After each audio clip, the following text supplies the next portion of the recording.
কৃষি আমাদের চেতনার উৎস, সংস্কৃতির শেকড়। কৃষি আমাদের প্রাণ ও প্রেরণার গভীর ভিত্তি।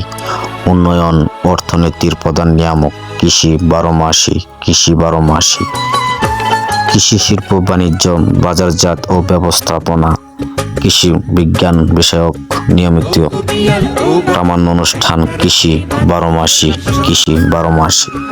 বিশ্ব কৃষক ডাক দিয়েছে, দিন বদলের নেই তো বেশি দূর। ও কবিয়া ও বাউল, একটা রাতের বাঁধো নতুন সুর। এই মাটিকে ফিরিয়ে দেব মাটির গুণাগুণ। বীজ থেকে আনবো সম্ভাবনার ভ্রূণ। বদলে দেব চাষের রীতি, দূর করে সব ভয় ভীতি। আনবো টেনে বিশ্ব ঘুরে কৃষি জ্ঞানের নতুন রীতি নীতি। স্বয়ং স্বপনে ভাবনায় চিন্তায় হৃদয় জুড়ে বাংলাদেশ আর বাংলাদেশের কৃষি। কৃষি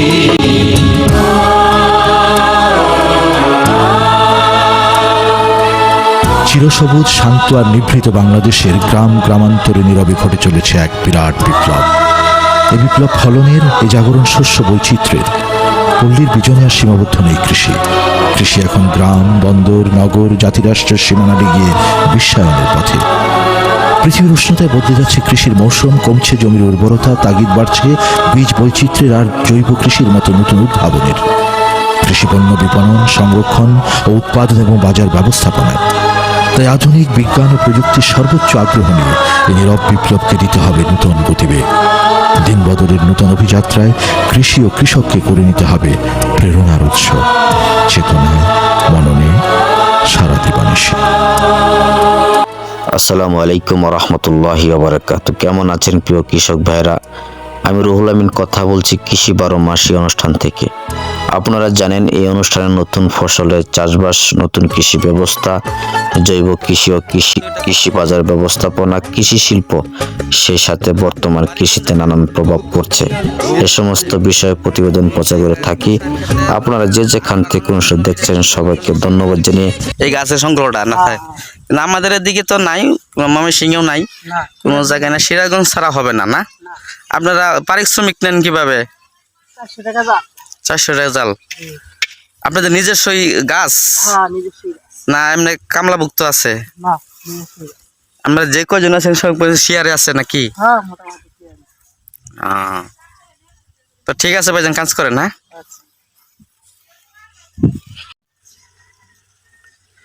আসসালামু আলাইকুম ওয়া রাহমাতুল্লাহি ওয়া বারাকাতুহু। সম্মানিত দর্শক মণ্ডলী, কৃষি 12 মাসি অনুষ্ঠানের পক্ষ থেকে আপনাদেরকে জানাচ্ছি আন্তরিক শুভেচ্ছা, অভিনন্দন। সম্মানিত দর্শক মণ্ডলী, আপনারা বলতে পারেন এটা কি হতে পারে, এটা কিসের জমি রয়েছে এখানে? যদি কেউ বলে চিনতে পারেন তাহলে অবশ্যই জিনিসটা, ভিডিওটা লক্ষ্য করবেন এবং সবাই দেখার আমন্ত্রণ জানাচ্ছি। আপনারা, আমি এই মুহূর্তে আছি, এটারে আমাদের গ্রাম্য ভাষা বলা হয় কুশাইর, আবার এমনি বইয়ের ভাষা বলা হয় আখ। তো আমি বলে দিলাম এটা আখ ক্ষেত, মানে কুশার ক্ষেত। এই কুশার ক্ষেত এক সময় আমাদের পাহাড়িয়া অঞ্চলে ছিল না, এক সময় ছিল, আগে ছিল। আমরা যখন ছোট থাকতাম তখন আমরা দেখতে পারতাম অ্যাভেলেবেল এই কুশার ক্ষেত, আখ ক্ষেত। তো এখন এই আবাদটা এক সময় চলে যায়, এখন আবার পুনরায় আলহামদুলিল্লাহ আবার এই আবাদটা শুরু হয়ে গেছে। এই কারণে শুরু হয়েছে, গুড়ের দাম বেশি হওয়ার কারণে এই আবাদটা আবারই চলে আসছে। তো আমরা আপনাদেরকে যেখানে মিঠাই, গুড় উৎপাদন করা হয়, কিভাবে উৎপাদন করা হয় সেই ভিডিওটা দেখাবো, আপনারা দেখতে থাকুন। এখানে মনে করুন যে 30% জায়গার মধ্যে 60 থেকে 70 হাজার টাকা গুড় বিক্রি করা যায়। তো এখানে খরচ খুবই কম, তেমন একটা খরচ নাই। মনে করেন চারা কিনলে 120 টাকা মন চারা পাওয়া যায়। তারপরে মনে করেন যে লাগানোর পরে 1-2টা সার না দিলেও হয়, হালকা পাতলা সার দিতে হয়। বেশি সার দিলে মনে করেন যে গাছের এই যে দেখেন পড়ে যাচ্ছে, সার বেশি দেওয়ার কারণে মনে করেন যে গাছ নরম হয়ে যায়, যার কারণে ওটা বাতাসে পড়ে যায়, বেশি লম্বা হয়। তো অল্প সার লাগানোর সময় যে অল্প সার দিলেই মনে করেন যে এটা হয়ে যায় আর কি, তেমন একটা খরচ নাই, তবে মুনাফা একটু বেশি। 30% জায়গার মধ্যে যদি আপনি আবাদটা করেন তাহলে এই আবাদের মূল্য আসতে পারে 60 থেকে 70 হাজার টাকা বছরে একটা ইনকাম আসে এই আখ থেকে। তো আমি আপনাদেরকে ভিডিও ধারণ করার উদ্দেশ্য হইল জিনিসটা প্রচার করার জন্য ভিডিওটি করে থাকি সবসময়।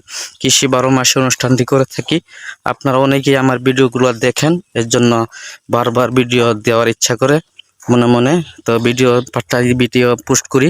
তো আপনারা দেখতেছেন এখানে কুশার ক্ষেত, তারপরে যে মাধ্যমে গুড় উৎপাদন করা হয় এই মেশিন সহ।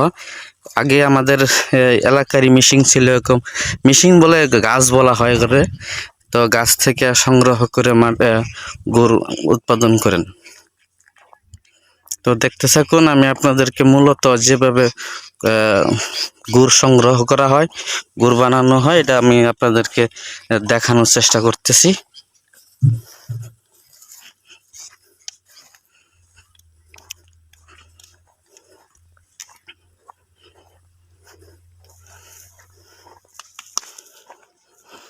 এই সেই গাছ, যে গাছ থেকে আগগুলা মেশিনের সাহায্যে রস সংগ্রহ করে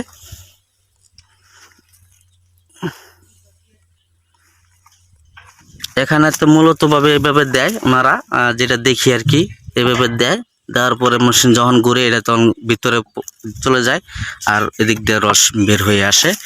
তখন এখান থেকে নিয়ে ডাম আছে, কয় ডাম দিলে এক জাল হয়, হয়তো বা 8-9 ডাম দিলে মনে হয়, তাই না ভাই? 16টা। হ্যাঁ,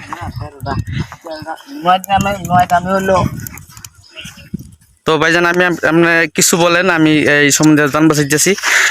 এক পাখি জমিতে কয়টা জাল আসে? ঠিক নাই, 30টা আসে, আবার কম আসে, 25টা আসে।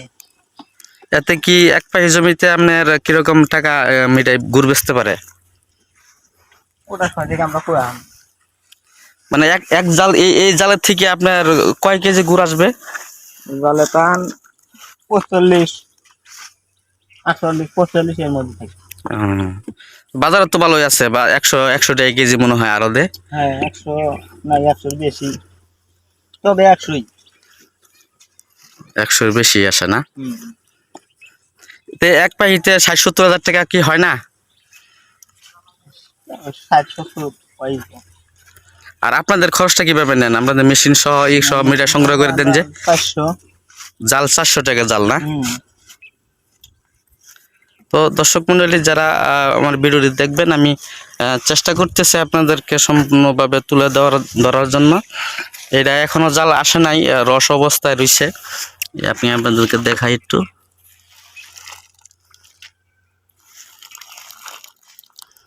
এটা রস, এই রসে গুড় থেকেও খাওয়া যায়, আবার রস এমনি ইচ্ছা করলে রস যদি খাইতে চান রসও খাওয়া যায়।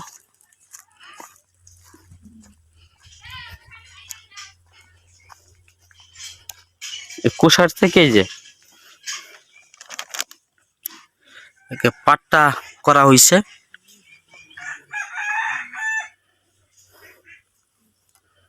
খুব সুন্দর মিঠাইয়ের কালার আসছে, গুড়ের কালার আসছে। তো আজকে সবাইকে ধন্যবাদ জানিয়ে আজকের ভিডিও এখানে সমাপ্ত ঘোষণা করতেছি। কৃষি 12 মাসি অনুষ্ঠান থেকে আপনারা সব সময় ফলো দিয়ে রাখবেন পরবর্তী ভিডিওটি পাওয়ার জন্য। সবাই ভালো থাকবেন। আসসালামু আলাইকুম ওয়া রাহমাতুল্লাহি ওয়া বারাকাতুহু।